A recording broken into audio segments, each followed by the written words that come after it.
بھانگ، چرس، افیون اور دیگر منشیات ان کے ڈیروں پہ سلسلہ چلتا ہے۔ اس کو میں کہتا ہوں کہ میں 2 نمبر نہیں کہتا، یہ صوفیوں کی نقل کیا ہے، یہ تو اصل انسانوں کی نقل بھی نہیں لگتی۔ جو بندہ 6 سال غسل ہی نہیں کرتا تو اس کے بارے میں آپ کیا رائے دیتے ہیں؟ تو معاشرے کا جو طبقہ ان کو مانتا ہے یا ان کو اپنا رہنما اور پیر یا مرشد سمجھتا ہے، وہ انتہائی ضعیف الاعتقاد طبقہ ہے، اور تھوڑے لوگ ہیں، بہت زیادہ نہیں۔ لیکن جب عموماً طور پہ جعلی پیر کا، ڈبہ پیر کا لفظ بولا جاتا ہے تو عموماً ان کے لیے بولا جاتا ہے۔ میں اس کی نفی کی ہے کہ میں ان کو زندیق سمجھتا ہوں، بلکہ میں نے شریعت کا یہ فیصلہ ہے، جو ضروریات دین کا منکر ہو وہ زندیق ہے، اور یہ ضروریات دین کے منکر ہیں، نماز کا تمسخر اڑاتے ہیں، اور جو ہے وہ اسلام کے جو مسلمہ اصول ہیں ان کا تمسخر اڑاتے ہیں۔ دوسرا طبقہ وہ ہے جن کو میں 2 نمبر پیر اور جعلی پیر یا ڈبہ پیر کہتا ہوں۔ ان کا حلیہ اور ان کی بضاقتہ بزرگوں جیسی ہے، ان کی حجامت، ان کے جبے، ان کی دستاریں اور ان کی گفتگو علماء، صلحاء، بزرگوں جیسی ہے۔ لیکن یہ لوگ لباس خضر میں راہزن ہیں۔ ہمارے پاس کوئی تھرمامیٹر نہیں ہے کہ ہم ان لوگوں کو پہچان سکیں۔ سب سے زیادہ نقصان اس طبقے نے دیا، یہ 2 نمبر طبقہ ہے۔ اس کو کون پہچانتا ہے؟ اللہ کے خاص بندے پہچانتے ہیں، یا پھر اللہ نے جس کو بصیرت عطا فرمائی، یا پھر جو لوگ ان لوگوں سے ڈسے جاتے ہیں، اور ان لوگوں سے جو ڈسے جاتے ہیں بعض کا وہ دین سے دور ہو جاتے ہیں، چونکہ لباس خضر میں ہے نا، اور ان کی ظاہری وضاقتہ، ان کا اٹھنا بیٹھنا، علماء کے پاس بھی آنا جانا ہے، مساجد کے اندر بھی ان کا تعلق ہے، ہمارے اجتماعات کے اندر ایسے بعض لوگ مہمان خصوصی بھی ہو سکتے ہیں، میں بھی دھوکہ کھا سکتا ہوں ایسے لوگوں سے، آپ بھی کھا سکتے ہیں۔ پہچاننا مشکل ہے کیونکہ ہمارے پاس کوئی ایسا معیار نہیں ہے۔ شریعت کا فتویٰ تو ظاہر پہ ہوتا ہے، تو ظاہر ٹھیک ہے نماز میں پڑھ رہے ہیں، لیکن ہے زر پرست، اسلام سے کوئی غرض نہیں، دین سے کوئی غرض نہیں، مصنوعی لباسہ اڑا ہوا ہے، ریاکار ہیں، تصنع اور بناوٹ کے پلندے۔ یہ طبقہ سب سے زیادہ نقصان دہ ہے، اور یہی جعلی پیر ہیں، اور یہی ڈبہ پیر ہیں، اور یہی 2 نمبر جو 1 نمبر سے شکل میں ملتے جلتے ہیں۔ یہ طبقہ معاشرے کی تل چھٹ ہے، اور اس طبقے نے سخت نقصان پہنچایا ہے، ہماری صفوں میں موجود ہو کر کے ہماری عقیدتوں کو سمیٹا ہے، لوٹا ہے، اور ان لوگوں نے جو ہے وہ لوگوں کو اسلام سے، دین سے دور کیا ہے، چونکہ انہوں نے لوگوں کو دین نہیں دیا، اپنی ذات کے دائرے میں رکھا ہے۔ اس عنوان سے بہت کچھ کہا جا سکتا ہے، لیکن میرے پاس وقت تھوڑا ہے، ورنہ اگر اس پر میں زیادہ گفتگو کروں تو کچھ بصیرت اس گفتگو سے ایسے طبقے کی آپ کو نصیب ہو ہی سکتی ہے، انشاءاللہ پھر کبھی سے۔ تیسرا طبقہ وہ ہے کہ جو ظاہر اور باطن سے ایک جیسا ہے، ان لوگوں کی طرح منافق اور ریاکار نہیں ہے، ان کی وضاقتہ بھی ٹھیک ہے اور وہ ہیں بھی مخلص، لیکن ان کا فہم طریقہ ٹھیک نہیں ہے۔ یہ لوگ اپنی کم علمی کی وجہ سے یا کسی چشمہ صافی تک نہ پہنچنے کی وجہ سے فہم طریقت صحیح نہیں رکھتے۔ ان لوگوں کے پاس جانے والے لوگ اور ان لوگوں سے وابستہ ہونے والے لوگ ان سے بدزن نہیں ہوتے، کیونکہ ان کا ظاہر باطن ایک جیسا ہے۔ لیکن نقصان کیا ہوتا ہے؟ یہ لوگ قوم کو جمود میں اور تعطل میں مبتلا کر دیتے۔ ان کے فقر کو اقبال نے فقر ہندی کہا ہے، جس کے مقابل میں جو اصل فقر ہے فقر حجازی، جو میں چوتھے طبقے میں آپ کے سامنے رکھوں گا۔ یہ لوگ معاشرے کے اندر بہت سارے اور انہیں اچھا اور مخلص سمجھا جاتا ہے، اور ان کی پہچان اس طبقے سے بھی زیادہ مشکل ہے، چونکہ ان کے ساتھ وابستہ لوگ جو ہیں وہ ان کے ظاہر باطن کو جانتے ہوتے ہیں، اور قریب ہو کر کے بھی ان کو دیکھا ہوتا ہے، اور وہ کوئی بات ماننے کے لیے تیار نہیں ہوتے۔ یہ نقصان دہ نہیں ہے دوسرے طبقے کی طرح یا پہلے طبقے کی طرح اس طرح کا نقصان، لیکن جو اسلام کا مزاج ہے اس مزاج کی مخالفت ہے، اس اعتبار سے کہ یہ جمود اور تعطل میں لوگوں کو مبتلا کر دیتے ہیں۔ تو اسلام کا مزاج کیا ہے؟ وَوَالَّذِي أَرْسَلَ رَسُولَهُ بِالْهُدَىٰ وَدِينِ الْحَقِّ لِيُظْهِرَهُ عَلَى الدِّينِ كُلِّهِ، جو غلبہ اسلام ہے۔ علامہ اقبال نے نذیر احمد دہلوی کے نام ایک مکتوب میں لکھا کہ جب فقر فلسفہ بننا چاہتا ہے تو فقیر کی روح سے بغاوت کرتی ہے۔ میں اس فقر کا قائل ہوں جو حرکی ہے، جس میں تحرک پایا جاتا ہے۔ تصوف، تمدن، شریعت، کلام، بتان عجم کے پجاری تمام، حقیقت خرافات میں کھو گئی، یہ امت روایات میں کھو گئی، بجھی عشق کی آگ اندھیر ہے، مسلمان نہیں خاک کا ڈھیر ہے۔ یہ جمود میں مبتلا کر دیتے۔ یہ تیسرا طبقہ۔ پہلا طبقہ تو زندگیوں کا، دوسرا 2 نمبر لوگوں، جعلی لوگ، وہ خود بھی سمجھتے ہوتے ہیں کہ ہم لوگوں سے دھوکہ کر رہے ہیں، لوگوں سے فراڈ کر رہے ہیں۔ اور یہ تیسرا طبقہ، یہ سحری کے آنسو بھی رکھتا ہے، ذکر فکر بھی کرتا ہے، لیکن فہم طریقت صحیح نہ ہونے کی وجہ سے تعطل اور جمود کا شکار قوم کو کر دیتا ہے۔ چوتھا طبقہ وہ ہے کہ جو اس تیسرے طبقے کی طرح ظاہر باطن کی پاکیزگی رکھتا ہے اور طریقت کے اصل مزاج کو سمجھتا ہے۔ طریقت کا اصل مزاج کیا ہے؟ حضرت شیخ مجدد الفسانی علیہ رحمہ لکھتے ہیں، طریقت و حقیقت خادمان شریعتان، طریقت اور حقیقت یہ دونوں جو ہیں شریعت کے خادمان، اسلام سے کوئی متوازی یا متصادم نظام نہیں۔ یہ جو تیسرا طبقہ ہے یہ ایرانی فلسفے کے زیر اثر ایک طبقہ ہے اور نہ جاننے کی وجہ سے ان رسوموں کو یوز کا پابند ہے۔ حضرت داتا گنج بخش علی حجویری کشف الماجود میں لکھتے ہیں کہ حضرت ابو اسحاق اصفرائینی علیہ رحمہ جنگل میں گئے، وہاں کچھ لوگ گھاس کھا کھا کے گزر اوقات کر رہے تھے، تو آپ نے ان کو کہا آکلۃ الحشیش ہاں ہونا انتم بامت محمد فی الفطر، تم یہاں گھاس کھاتے پھرتے ہو اور مصطفیٰ کی امت فتنے میں مبتلا ہے۔ تو اس کی نفی کی، اور اقبال نے اصل فقر کی طرف اشارہ کرتے ہوئے کہا کہ اصل فقر کیا ہے، طریقت کی اصل روح کیا ہے۔ ویسے الہیات کی تشکیل نو کے عنوان سے اقبال نے جو مقالہ لکھا ہے اس میں بھی اس نے تصوف کو اخلاق کا دوسرا نام قرار دیا ہے، اور حضرت مجدد الفسانی علیہ رحمہ کی تعلیمات کو سامنے رکھ کے اس نے کہا کہ اس میں کوئی اختلاف نہیں ہو سکتا اور اس کا انکار کرنے والا جو ہے وہ کوئی بھی سمجھدار اور دانا بینا شخص نہیں ہو سکتا۔ اور انہوں نے خود جو اپنے الفاظ اور پیرائے کے اندر تصوف کو بیان کیا ہے جو حجازی تصوف ہے، اور وہ بہت تھوڑا ہے اور کم لوگوں کے پاس ہے، اور اصل تصوف اور اصل طریقت وہی ہے۔ ہوتا ہے کوہ دشت میں پیدا کبھی کبھی وہ فقر کہ جو خذف کو کرے لگی، وہ تھوڑے لوگ ہیں لیکن معاشرے کا نمک ہے وہ لوگ، اور معاشرے کا نور ہے، ان کے دم سے بزم عالم میں چلانا ہے، اور وہ تھوڑے بھی ہوں حالات کے رخ کو بدل کے رکھ دیتے۔ اور وہ فقر کیا ہے؟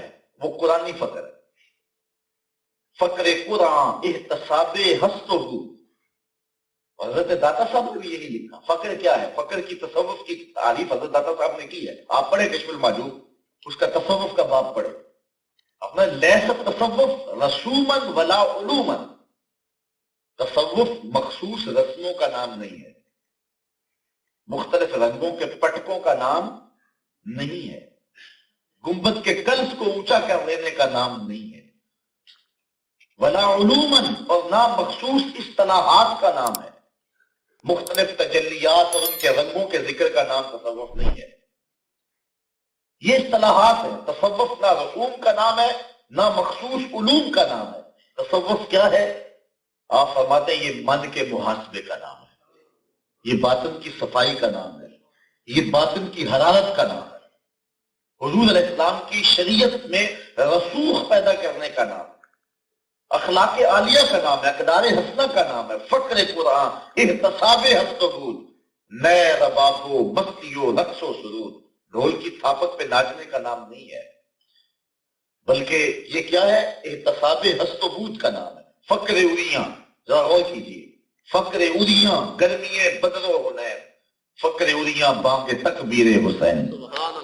یہ ہے فقر، اور یہ ہے فقر کا مزاج. تو وہ اگر فقر مل جائے، ڈھونڈ وہ فقر کہ جس کی اصل ہو حجازی. اقبال نے کہا ڈھونڈ وہ فقر کہ جس کی اصل ہو حجازی. یہ مشکل فقر ہے، اس میں اپنے آپ کو تکلف میں ڈالنا ہے، اس میں تگ و تاز دین کی لے کے بڑھنا ہے، اس میں حالات کے جبر سے ٹکرانا ہے، مشکلات کا سینہ چیرنا ہے، دکھوں کا مقابلہ کرنا ہے. میں کہتا ہوں یہ آج کل جو فقر ہے یہ ایک مشکل ہے کہ بندہ آئے تو لوگ پھول پھینک رہے ہو، بندہ جائے تو لوگ پھول پھینک رہے ہو، ہاتھ چومے جا رہے ہو، پاؤں چومے جا رہے ہیں. یہ کون سا مشکل ہے؟ یہ تو راحت قلب کا سامان ہے، یہ تو نفس کی تسکین کا سامان ہے. حالات کی کشاکش سے ٹکرانا، دکھوں کا مقابلہ کرنا، وقت کے یزیدوں کے سامنے کھڑا ہونا، حمانوں اور قارونوں کا مقابلہ کرنا، ظلم اور جبر کو مشخص کر کے ظلم اور جبر کہنا. مطلق ظلم اور جبر کو ظلم جبر کہہ دینے سے کوئی فرق نہیں پڑتا، وہ تو کوئی بھی کہہ سکتا ہے، لیکن مشخص کر کے ظلم کو ظلم کہنا، جس طرح یزید کو مشخص کر کے حضرت امام حسین نے جو ہے وہ ان کو مشخص کر کے کہا تھا، اور اکبر اور جہانگیر کو مشخص کر کے حضرت امام ربانی شیخ مجدد الفسانی کھڑے ہو گئے تھے. تو یہ مشکل کام ہے، اس میں جان کا بھی ضیاع ہوتا ہے، پاؤں میں بیڑیاں بھی پڑتی ہیں، ہاتھوں میں ہتھ کڑیاں بھی آتی ہیں، اور فصیلے دار پہ سروں کا چراغاں بھی کرنا پڑتا ہے. کبھی زنجیریں ہڈیوں تک نشان بھی چھوڑ جاتی ہیں، لوگ برا بھی کہتے ہیں، تم مسلوب بھی کیے جاؤ گے، دکھ اور مصیبت اور مصائب اور آلام کی چکی میں پیسے بھی جاؤ گے.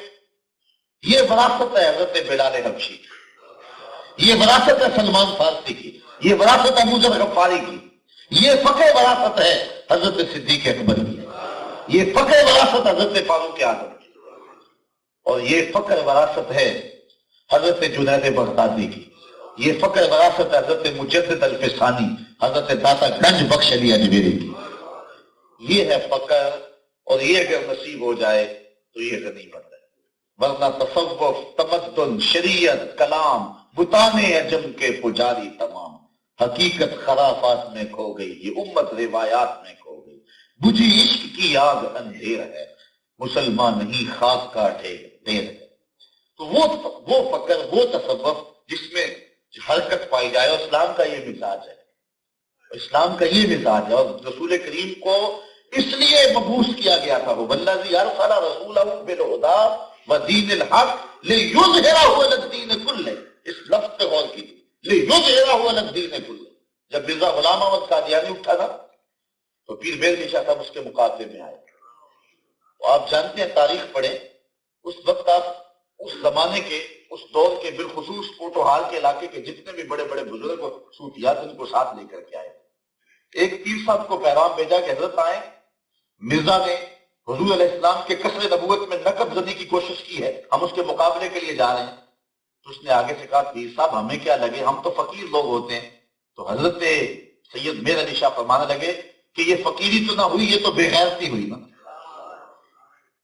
بیوہ کا گھر اجڑ رہا ہو، یتیم کے سر سے چادر اتر رہی ہو، اور بندہ کہ میں فقیر ہوتا ہوں، اسلام کی نفی کرتا ہے. جبر کی آنکھوں میں آنکھیں بات کرنے کا ڈھنگ جو جانتا ہے وہ فقیر ہوتا ہے. جو ظلم کو ظلم کہنے کی طاقت رکھتا ہے وہ فقیر ہوتا ہے. آپ صرف حضرت غوث اعظم رضی اللہ تعالیٰ عنہ کی کرامات سنیے، لیکن یہ آپ کو کسی نے نہیں بتایا کہ حضرت غوث اعظم کی خدمت کے اندر مستنجد باللہ وقت کا حکمران آتا ہے اور 2 تھیلیاں پیش کرتا ہے نذرانے کی. تو آپ اس سے میں فرماتے ہیں غریبوں کا خون نچوڑ کے مجھے نذرانہ دینے آ گیا.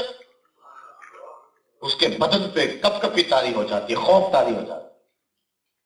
کہتا نہیں جی میرا مال ہے. فرمایا نہیں، اگر ایک اس کے ہاتھ سے تھیلی لی، اس کو تاؤ دی، نچوڑا، تازہ خون کے قطرے ٹپکنے لگے.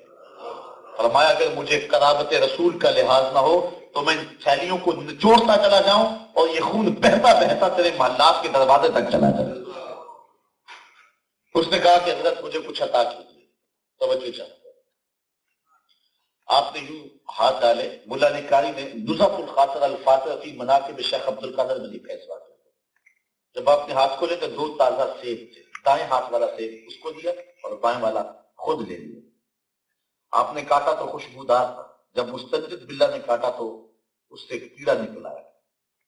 اب اس کو موقع ہاتھ میں آ گیا، کہنے لگا حضرت یہ کیا ہوا؟ بزرگ تو دوسروں کو ترجیح دیتے ہیں اور آپ نے مجھے کیڑے والا دے دیا اور خود جو ہے وہ اچھا سیب رکھ لیا. تو حضرت غوث اعظم فرمانے لگے جب شاخ پہ لگے تھے کیڑا نہیں تھا، جب میں نے توڑے دونوں میں کیڑا نہیں تھا، جب ظالم کا ہاتھ لگا تو کیڑا آ گیا. حجاج بن یوسف وہ شخص ہے کہ حضرت حسن بصری فرماتے ہیں پچھلی امتوں کے لوگ سارے کے سارے اپنے ظالم لے آئے اور ایک پلڑے میں رکھ دیں، ہم دوسرے پلڑے میں صرف حجاج بن یوسف کو رکھ دیں، اس کا پلڑا پھر بھی بھاری ہوگا. 70,000 شخص اس نے اپنے ہاتھ سے قتل کیا، 90,000 لوگ اس کے حکم سے قتل کیے. حضرت عبداللہ ابن زبیر رضی اللہ تعالیٰ عنہ کو حرم کے صحت میں صحابی رسول کو یوں ذبح کیا جس طرح مینڈے کو ذبح کیا جاتا. کوئی ہمت نہیں رکھتا تھا حجاج بن یوسف کے سامنے اونچی سانس بھی لے، کیونکہ اس کے مزاج کے خلاف کوئی بات ہوئی نہیں. اس نے گردن کاٹی. ایک فقیر آ گیا بسرے میں، حجاج بن یوسف نے اپنے سپاہیوں کو بھیجا کہ جاؤ اس کو اٹھا کے لاؤ. فقیر آ گیا سامنے، حجاج بن یوسف کہنے لگا کہ میرے لیے کوئی وظیفہ بتائیے. شیخ صاحب نے لکھا قدام عبادت فاضل طرف، کون سی عبادت اور کون سا وظیفہ میرے لیے بہترین. فقیر کہنے لگا دوپہر تک سویا رہا کر. کہا یہ کیسا وظیفہ ہوا؟ کہا کم از کم دوپہر تک لوگ تیری شر سے تو بچے رہے. یہ حجاج بن یوسف کے سامنے فقیر کھڑا ہو کے کہہ رہا ہے، یہ فقر کا مزاج ہے. اچھا فقیر کی ہیبت ہوتی ہے. کہنے لگا اچھا حضرت میرے لیے کوئی دعا کر دیجیے. ہاتھ اٹھا، یا اللہ حجاج بن یوسف کی جان نکال. کہنے لگا کہ یہ میرے لیے دعا تو نہیں ہوئی، یہ تو بد دعا ہوئی. کہا بد دعا نہیں، دعا ہے، اس لیے کہ تیرا پلڑا گناہوں کا بھاری سے بھاری ہوتا جا رہا ہے روز. تو چلو کچھ کم قتل ہوں گے تیرے نامہ اعمال کے اندر، اس لیے ابھی مر جائے تو جان چھوٹے. لوگوں کے لیے بھی یہ دعا ہے اور تیرے لیے بھی یہ دعا ہے. یہ فقیر ہو.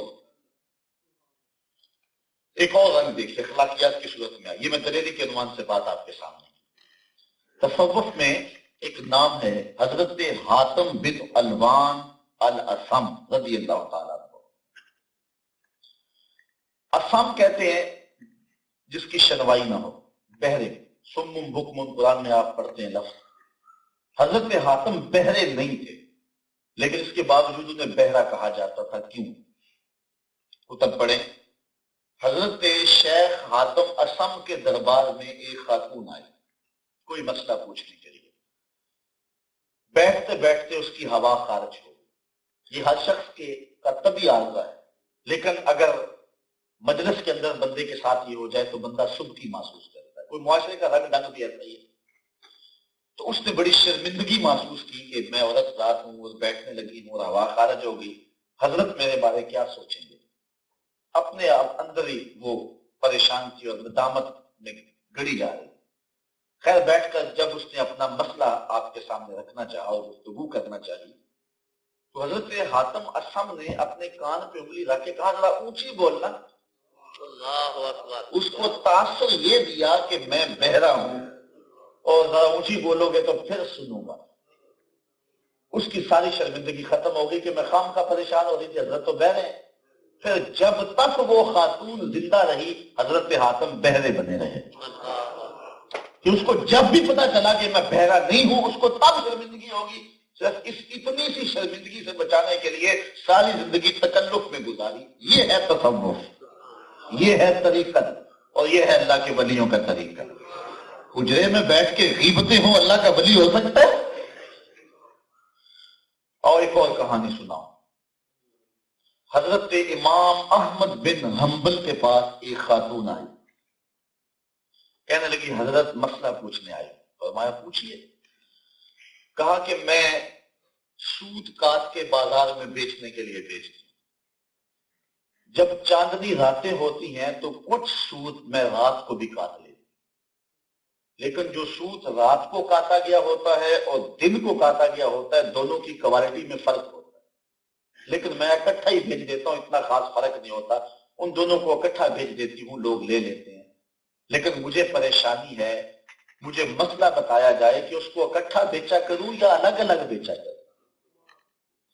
حضرت امام محمد بن حنبل حیران رہ گئے.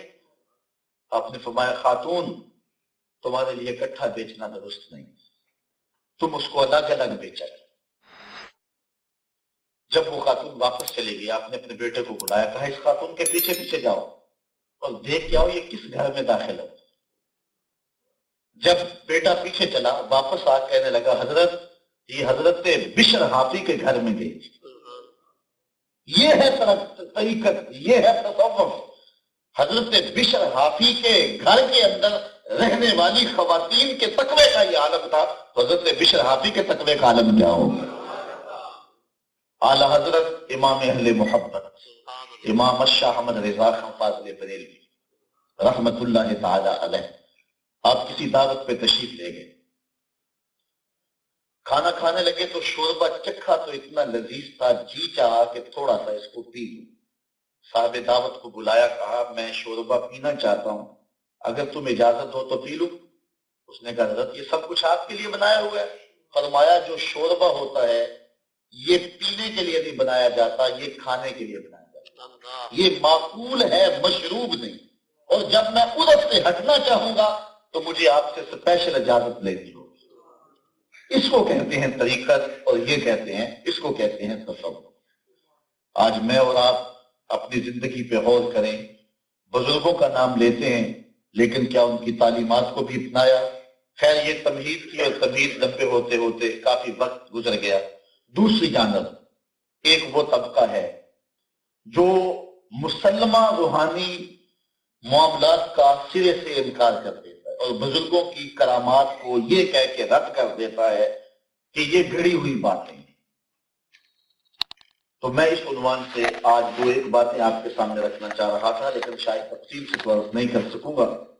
لیکن اس عنوان سے روحانی معاملات جو ہوتے ہیں، اللہ نے اپنے بندوں کو جو طاقتیں اور قوتیں عطا کی ہیں، اس عنوان سے یہ دو چیزیں اچھی طرح سے ذہن نشین کریں. اللہ کے ایک نبی ہوئے ہیں حضرت سلیمان علیہ السلام.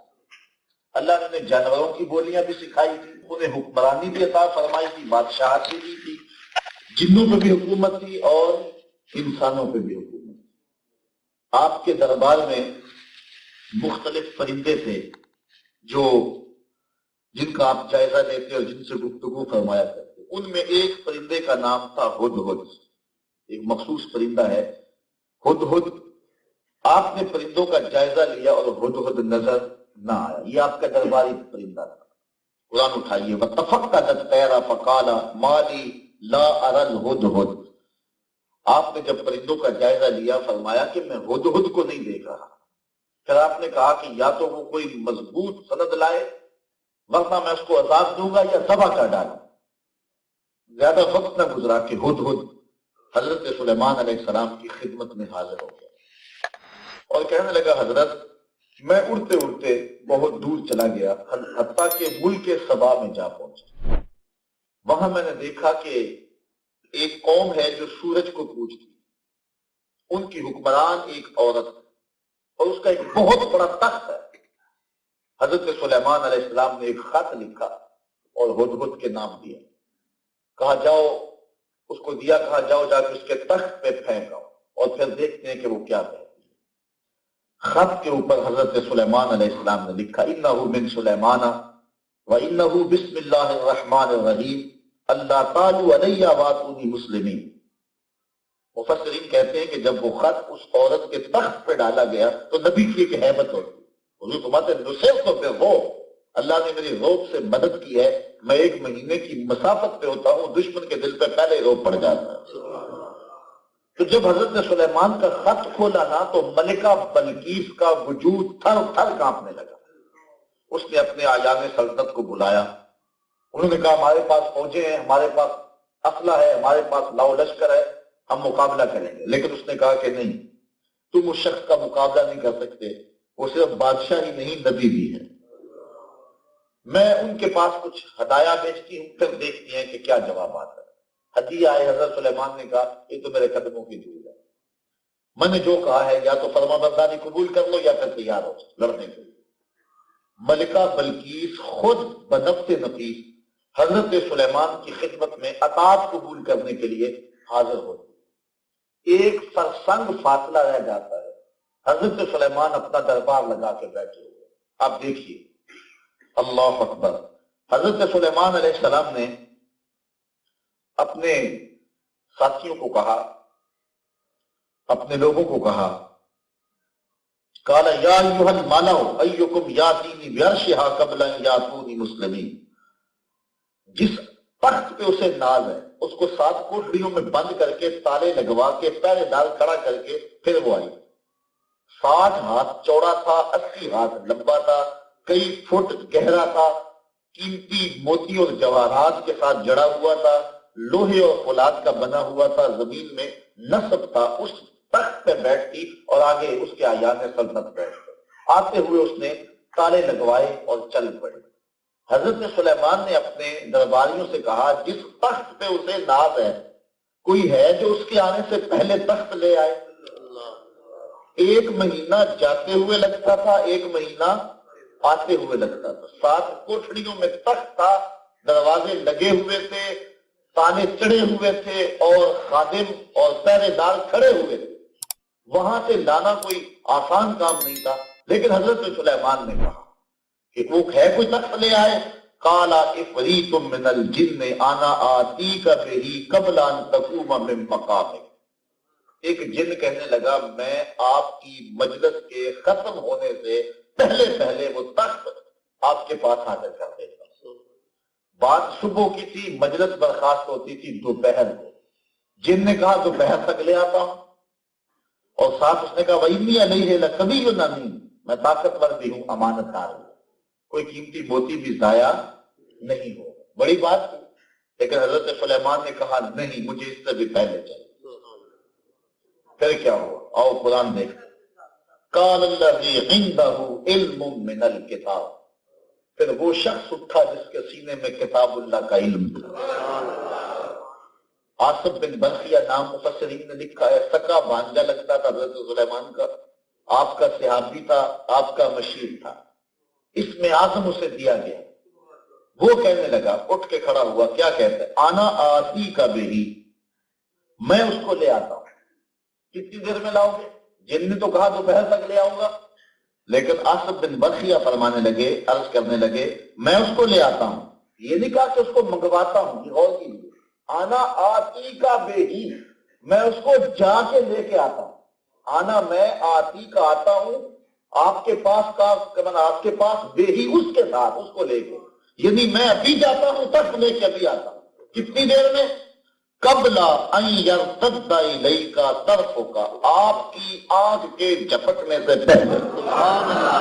یہ بھی نہیں کہا اپنی آنکھ کے جھپکنے سے پہلے.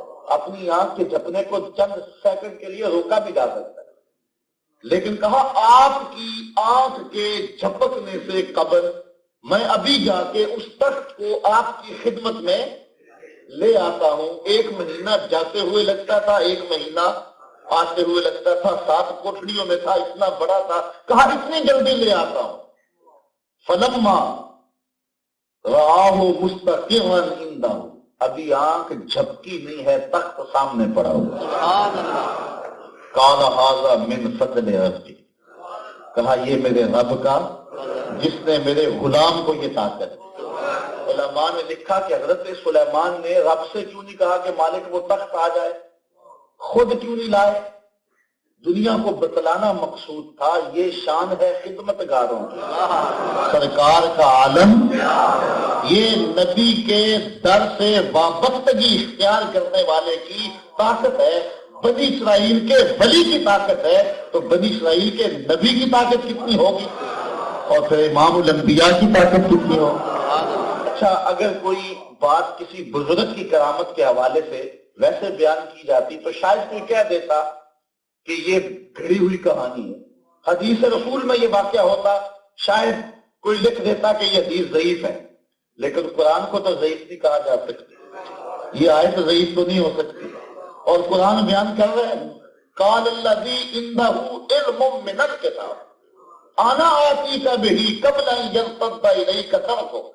اچھا غور کیجئے، جس طرح حضور نبیوں سے افضل ہیں، حضور کی امت باقی امتوں سے افضل.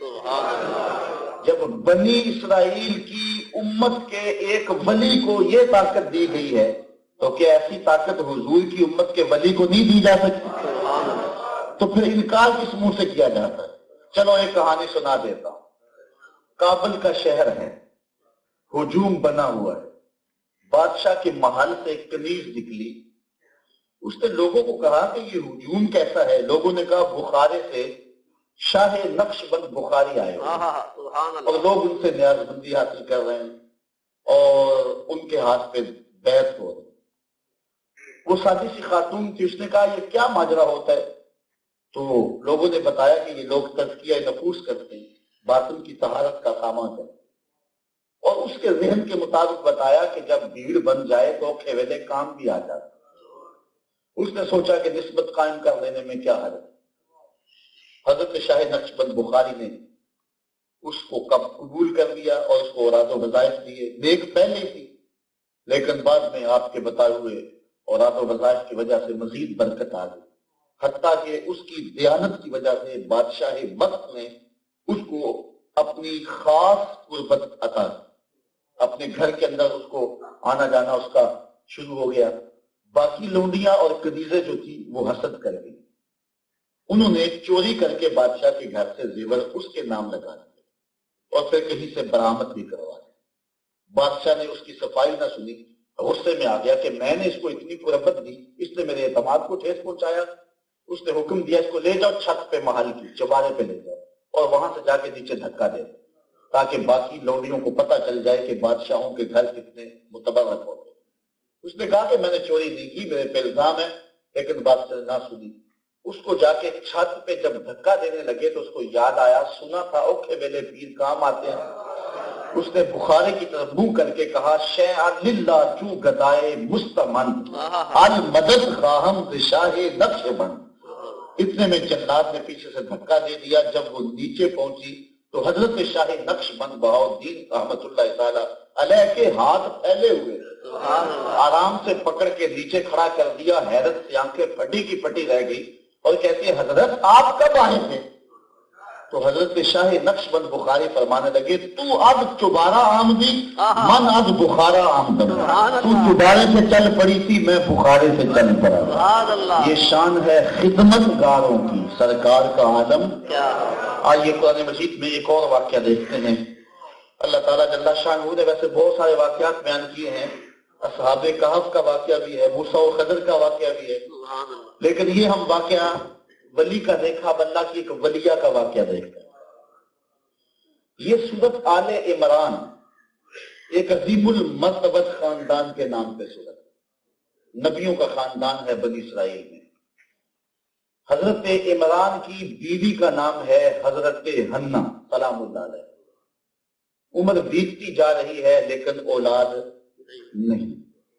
خیر اللہ کی تقسیم پہ راضی ہیں، صبر شکر کر کے زندگی گزار رہی ہیں۔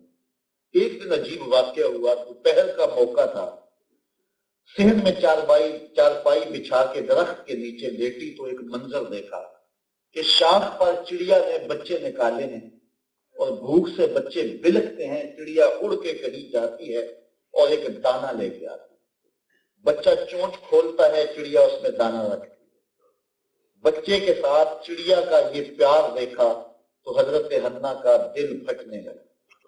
کہا مالک تو نے جانوروں کو بھی بچے دیے ہیں، مجھے اگر اولاد دے دے، میں منت مانتی ہوں کہ تیرے گھر بیت المقدس کے لیے اسے وقف کر دے۔ اللہ تعالیٰ جل شانہ نے ان کی دعا کو قبول کر لیا۔ ہوتا یہ تھا جو یہ منت مانے اللہ قبول کر لے تو اللہ اسے بیٹا دیتا تھا۔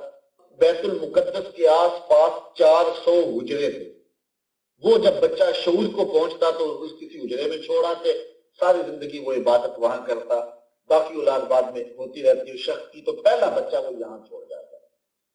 حضرت حنہ نے منت مانی۔ اب قرآن اٹھائیے، اللہ تعالیٰ ارشاد فرماتا ہے اذ قالت امرأۃ عمران رب انی نذرت لک ما فی بطنی محررا فتقبل منی انک انت السمیع العلیم فلما وضعتها قالت رب انی وضعتها انثی۔ اچھا جب ولادت کا وقت آیا تو یہ پہلی بار ایسا ہوا، بیٹا پیدا نہیں ہوا، بیٹی پیدا ہوئی۔ حضرت حنہ کے گھر میں بیٹی پیدا ہوئی۔ عموماً بیٹے پیدا ہوتے تھے اور وہاں 400 حجروں میں بیٹے ہی تھے. اب وہاں منت کے مطابق بچی جوان ہوگی تو کیسے چھوڑ کے آئیں گے؟ حضرت حنا پریشان ہو. واللہ اعلم بما وضعت، اللہ فرماتا اللہ خوب جانتا جو اس نے جنم دیا. ولیس الذکر کالانثی، تسلی دی اے حنا پریشان نہ ہو، ہم نے تجھے جس طرح کی بیٹی دی ہے اس طرح کے بیٹے بھی نہیں ہوتے. اللہ. وانی سمیتها مریم، بیٹی کا نام کیا رکھا گیا؟ مریم سلام اللہ علیہا، جو حضرت عیسیٰ علیہ السلام کی والدہ بنی. وہ عظیم المرتبت خاندان کی یہ بیٹی پیدا ہوتی ہے. اب جب بچی جوان ہوئی، شعور کی عمر کو پہنچی، منت یاد آئی تو پریشانی پھر آ گئی کہ کیا کیا جائے. وہاں مرد ہی مرد ہیں اور یہ بیٹی جوان عمر، پھر عظیم المرتبت کے خاندان کی بیٹی. طے یہ ہوا کسی بوڑھے بزرگ کی کفالت میں دیا جائے جو اس کا خیال رکھے اور اس کو ضرورت کی چیزیں باہم پہنچائے. اور وہ مسجد اقصی کے مجاورین میں سے بہت سارے لوگ اس عظیم خاندان کی بیٹی کو اپنی کفالت میں لینا فخر محسوس کرتے تھے. اب ہر ایک نے کہا کہ میں یہ خدمت کرنا چاہتا ہوں. جب سارے لوگ آگے پھر قرآن ڈالا گیا. قرآن فال کس کے نام نکلا؟ حضرت زکریا علیہ السلام، جو اس رشتے میں سکے خالو لگتے تھے حضرت مریم سلام اللہ علیہ. حضرت زکریا کی عمر تھی 120 سال، ان کی بیوی کی عمر تھی 99 سال، ایک کم 100 سال. اولاد ان کے پاس بھی نہیں. سوچا اس کو بیٹی بنا لیتے ہیں، اولاد کی کمی بھی دور ہو جائے. حضرت زکریا علیہ السلام نے ایک حجرہ مختص کیا حضرت مریم سلام اللہ علیہ سے. جب کہیں جانا ہوتا باہر سے تالا لگا دیتے، واپس آ کے کھانے کی چیزیں، ضروریات کی چیزیں باہم پہنچاتے. ایک دن تالا لگا کے کہیں گئے، واپس آتے ہوئے دیر ہو گئی. افطاری کا وقت بیت گیا. سخت پریشان ہوئے، تیزی سے آئے، آ کے دروازہ کھولا. عجیب منظر. آج یہ قرآن اٹھا دو. اللہ تعالیٰ ارشاد فرماتا ہے وَكَفَّلَهَا زَكَرِيَّا، حضرت زکریا نے حضرت مریم کی کفالت اپنے ذمہ لی.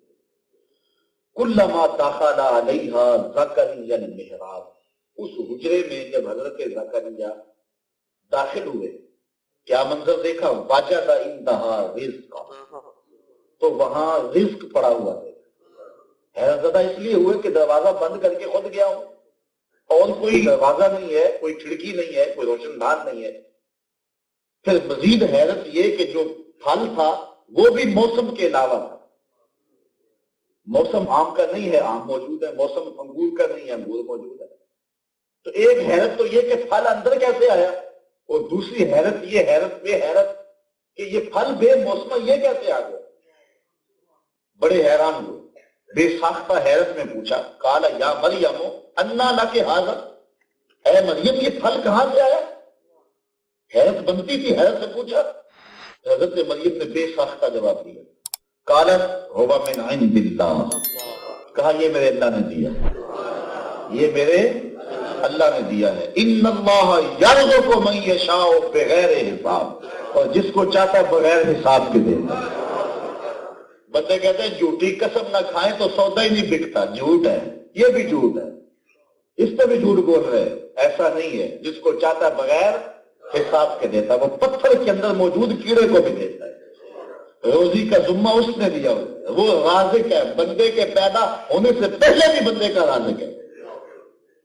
اللہ اکبر. کہا وہ اللہ نے مجھے رزق دیا، جس کو چاہتا ہے بغیر حساب کے دیتا ہے. آپ جانتے ہیں کہ حضرت زکریا کی عمر کتنی تھی؟ 120 سال، اور بیوی کی عمر، اولاد نہیں. لیکن جب بے موسم پھل دیکھے نا، وہ اب دعائیں کرنا بھی چھوڑ دی تھی اولاد کے لیے، لیکن حضرت زکریا کا دل بھی چوٹ کھا گیا. کہا مالک جب اپنی اس بندی کو بے موسم پھل دے سکتا ہے تو میری عمر کے شجر پہ اولاد آنے کا موسم بیت گیا ہے، تو مجھے بے موسمی اولاد نہیں دے سکتا. اب غور کیجیے. ہنالک دعا زکریا ربہ، حضرت زکریا وہیں کھڑے ہو کے دعا مانگنے لگے. قال رب هب لي من لدنك ذرية طیبہ، اے میرے رب مجھے اپنے پاس سے ستھری اولاد عطا کر۔ یہاں یہ بات بھی سمجھ آئی کہ جہاں رحمتوں کو اترتے ہوئے دیکھو وہاں دعا مانگو۔ حضرت مریم سلام اللہ علیہا ولیہ ہیں، نبی نہیں ہے، اور حضرت زکریا نبی۔ بیت المقدس کے قرب میں حجرہ ہے، بیت المقدس پاس ہے، صخرہ قریب ہے۔ حضرت زکریا وہاں سے آ کے صخرہ کے قریب کھڑے ہو کے دعا نہیں مانگتے، بیت المقدس میں دعا نہیں مانگتے۔ قرآن کے لفظ ہے ہنالک، اسی جگہ پہ جہاں رحمتیں اترتی دیکھی تو حضرت زکریا نے فوراً وہی دعا مانگی۔ یہ نہ سوچا کہ میں نبی ہوں اور یہ ولیہ ہے اور یہاں کیوں مانگوں، دیکھنا یہ ہے رحمتیں کس کی اتر رہی۔ آج ہم بزرگوں کے مزارات کے قریب جا کر کے اللہ سے اولادوں کی اور دیگر مشکلات سے نکلنے کی دعائیں مانگتے ہیں تو فتویٰ آ جاتا ہے شرک ہو گیا۔ ایسا نہیں ہے، جہاں رحمتیں اتر رہی ہو وہاں دعا مانگی جائے، اور جہاں اللہ کے بندے کی قبر ہو۔ صحیح حدیث ہے القبر روضۃ من ریاض الجنہ، مومن کی قبر جنت کے باغوں میں سے ایک باغ ہے، اور اگر جنت میں بھی رحمت نہیں ہے تو کہاں ہے؟ تو اہل اللہ کے قرب میں کھڑے ہو کے رب سے دعا مانگنا یہ رحمتوں کے نزول کو دیکھ کے دعا مانگنا ہے، اور وہاں مانگی ہوئی دعا رد نہیں ہوتی۔ یہ غور کر لیں اور اپنے معاملات اور عقیدے کی اصلاح کر لیں، کہیں غلط فہمی میں کسی حقیقت کا انکار نہ ہو رہا ہو، اس ملنگوں کی وجہ سے اللہ کے ان ولیوں کا انکار نہ ہو رہا ہو۔ اسی طرح جس طرح ان ولیوں کی وجہ سے کہیں ملنگوں کو نہ مان رہے ہو اور ان ملنگوں کی وجہ سے کہیں ولیوں کا انکار نہ ہو رہا ہو۔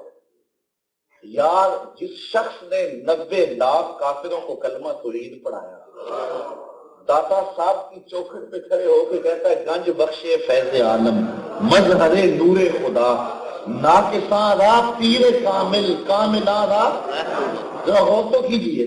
اللہ اکبر۔ اب حضرت زکریا کھڑے، ہنالک دعا زکریا ربا، وہی کھڑے ہو کے حضرت زکریا نے رب سے دعا مانگی۔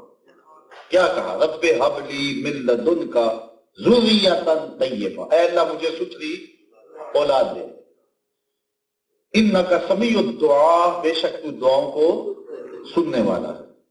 اب کیا کہا گیا؟ آواز آئی ادھر کیوں کھڑے ہو؟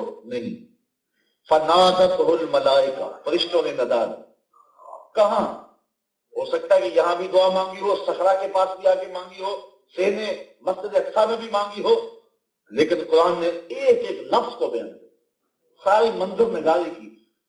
فنادتہ الملائکہ، فرشتوں نے ندا دی، وَهُوَ قَائِمٌ يُصَلِّي فِي الْمِحْرَابِ، اللہ قرآن میں فرماتا ہے ابھی وہ محراب میں کھڑے ہو کے دعا مانگ ہی رہے تھے، ابھی منہ پہ ہاتھ بھی نہیں پھیرے تھے، منہ پہ ہاتھ بھی۔ کیا آواز آئی؟ فرشتوں نے کیا کہا؟ ان اللہ یبشرک بیحییٰ، اے زکریا ہم تمہیں حضرت یحییٰ کی بشارت دیتے ہیں، تجھے بیٹا دیتے ہیں۔ بیٹا مانگا ہے ستھرا، کتنا ستھرا ہوگا؟ مصدقا بکلمۃ من اللہ وسیدا وحصورا ونبیا من الصالحین، بیٹا نبی بھی ہوگا، بیٹا سید بھی ہوگا، بیٹا عورتوں سے الگ رہنے والا بھی ہوگا، کلمۃ اللہ بھی ہوگا۔ یہ چار خوبیاں بیان کی، یہ بیٹا تجھے عطا کرتے ہیں۔ اب خود آواز سنی لیکن پھر حیرت میں ڈوب، ساتھ ہی کہا اللہ اکبر، قال رب انا یکون لی غلام وقد بلغنی الکبر وامرأتی عاقر، مالک بیٹا ہوگا کیسے؟ میں تو بوڑھا ہوں، میری بیوی تو سن یاس کو پہنچ گئی ہے، کیسے بیٹا ہوگا؟ قال کذالک اللہ یفعل ما یشاء، کہا ایسے ہی جس طرح بے موسم میں پھل ملے اس طرح تجھے بیٹا بھی عطا کر، ایسے ہی عطا کر دے۔ اللہ اکبر۔ قال رب اجعل لی آیہ، یا اللہ کوئی نشانی دے، کوئی نشان، بات ہی بڑی عجیب تھی، یا اللہ کوئی نشانی دے دے مجھے یقین ہو۔ اللہ اکبر۔ ارشاد کیا قال آیتک اللہ تکلم الناس ثلاثۃ ایام الا رمزا، کہا اس کی نشانی یہ ہے 3 دن تو لوگوں سے بات نہیں کر سکے گا، اشارے سے کرے، بولے گا تو نہیں کرے گا، لیکن رب کا ذکر کرنے لگے گا زبان کھلی ہو، لیکن لوگوں سے بات کرنے لگے گا تو نہیں ہو سکے۔ وَاذْكُرْ رَبَّكَ كَثِيرًا وَسَبِّحْ بِالْعَشِيِّ وَالْإِبْكَارِ، صبح و شام اللہ کی پاکی بولتا رہے، اس کی تسبیح کرتا رہے۔ تو اللہ تعالیٰ جل شانہ نے اپنے بندوں کا تذکرہ کیا۔ یار اس سے بھی آگے جائیے، مجھے ایک بات بتائیے، قرآن کا کوئی لفظ یا کوئی حرف بے مقصد ہے؟ کوئی حرف بھی بے مقصد ہے؟ اب سنو قرآن کے چند کلمات۔ جب اصحاب کہف چلے نا اپنا دین اور دھرم بچانے کے لیے، تو پیچھے ایک کتا بھی چل پڑا، انہوں نے پیچھے کیا، وہ ہٹا نا، انہوں نے کہا چل آجا، پھر لجپال سے کہا تو بھی آیا۔ اب کتا بیٹھ گیا غار کے دھانے پہ۔ اللہ نے سورہ کہف میں ان لوگوں کے قصے کو ہماری ہدایت کے لیے بیان کیا، اس میں کتے کا ذکر آیا تو مالک نے کہا وَقَلْبُهُمْ بَاسِطٌ ذِرَاعَیْہِ بِالْوَصِیدِ، ان کا کتا غار کے دھانے پہ بازوؤں کو پھیلا کے بیٹھا ہے۔ مجھے بتاؤ اس میں تبلیغ کیا ہے؟ کتے کے بیٹھنے کے سٹائل کو بیان کیا، اس کی حیت جلوس کو بیان کیا۔ کتا کس طرح بیٹھا ہوا ہے؟ وَقَلْبُهُمْ، ان کا کتا باسطٌ پھیلائے ہوا ہے، ذراعیہ اپنے دونوں بازوؤں کو، ایک بازو کو نہیں دونوں بازوؤں کو، بالوصید غار کی دہلیز پر۔ تو اس میں کوئی ہمارے لیے تبلیغ ہوگی نا، کوئی ہدایت ہوگی نا، تبھی تو بیان کیا ہے۔ بتلانا مقصود ہے ولیوں کے سنگ جڑ جائے، ذات کا کتا بھی ہو تو وہ بھی قابل ذکر ہوتا ہے۔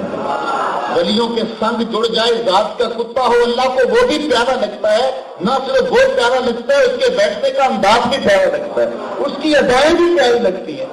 تو جو بندہ ولیوں کے سنگ لگ جائے تو اللہ، یار سنگ نہیں لگا، ابھی ولیوں کی بستی میں جا رہا تھا، قتل کتنے کیے تھے؟ 100، پہلے 99 کیے، پھر ایک اور کر دیا۔ کتنے اشخاص کا قاتل تھا؟ ابھی گیا نہیں، راستے میں ہے، موت آ جاتی۔ اللہ اکبر، سیدھا جنت میں یا دوزخ میں؟ جنت والے کہتے ہیں ہم لے جائیں گے، جہنم والے کہتے ہیں ہم لے جائیں گے۔ وہ کہتے ہیں قاتل ہے، وہ کہتے ہیں کہ جا رہا ہے ولیوں کے ڈیرے پہ، توبہ کرنے جا رہا ہے۔ اللہ اکبر، اب اس کو یا سیدھا جنت میں بھیج دیا جائے یا جہنم میں بھیج دیا جائے، یہاں میلہ لگ گیا فرشتے۔ اللہ اکبر، فرشتے آ رہے ہیں، وہ کہتے ہیں ہم لے جائیں گے، وہ کہتے ہیں ہم لے جائیں گے۔ اللہ تعالیٰ جل شانہ پھر ایک اور فرشتہ دیتا ہے، جا تو جا کے فیصلہ کر۔ اب وہ فیصلہ کر دے، اللہ کا حکم ادھر دے گا، اللہ کا حکم ادھر دے گا، نہیں یہ فیصلہ نہیں کرتا، کہتا ہے ایسے کرو زمین کو ناپو، جدھر جا رہا تھا اگر آگے جگہ تھوڑی ہے تو جنت میں جائے گا، اور اگر پیچھے جگہ تھوڑی ہے تو جہنم میں جائے گا۔ اب زمین ناپی جا رہی، کہا میرے بندوں کی طرف جو جا رہا ہے نا، جدھر جدھر اس کے قدم لگیں گے میں چپا چپا جو ہے فرشتوں کہوں گا کہ ناپو۔ وہ راہیں بھی گزرگاہیں بھی جو ہے وہ جلوہ گاہ بن گئی، فرشتے ناپ رہے ہیں۔ ذرا دیکھو تو صحیح کام کیا ہو رہا ہے، فرشتے اس جگہ کو ناپ رہے ہیں۔ اچھا ہوا کیا کہ جدھر جانا تھا وہ فاصلہ زیادہ تھا، اور جدھر وہ آ رہا تھا وہ فاصلہ بھی تھوڑا طے ہوا۔ ادھر فرشتے ناپ رہے، ادھر زمین کو حکم آ گیا، زمین کو آگے سے سکڑ جا، پیچھے سے پھیل جا۔ ذرا غور تو کرو، اللہ اپنے بندوں کے ناپ نہیں دیکھ رہا؟ اور یہ صحیح حدیث ہے، مسلم شریف کے اندر موجود ہے، حضور نے ہماری ہدایت کے لیے بیان کیا۔ ذرا غور تو کیجیے، اس پہ توجہ تو کیجیے، تو کہیں ایسا نہ ہو کہ کسی جاہل کو دیکھ کے حقیقتوں کا انکار کرتا، اور کہیں ایسا نہ ہو کہ حقیقتوں کو مانتے مانتے جہل کے قدموں میں جا کے بیٹھ جائیں۔ بیلنس برابر رکھے، توازن ٹھیک رکھے۔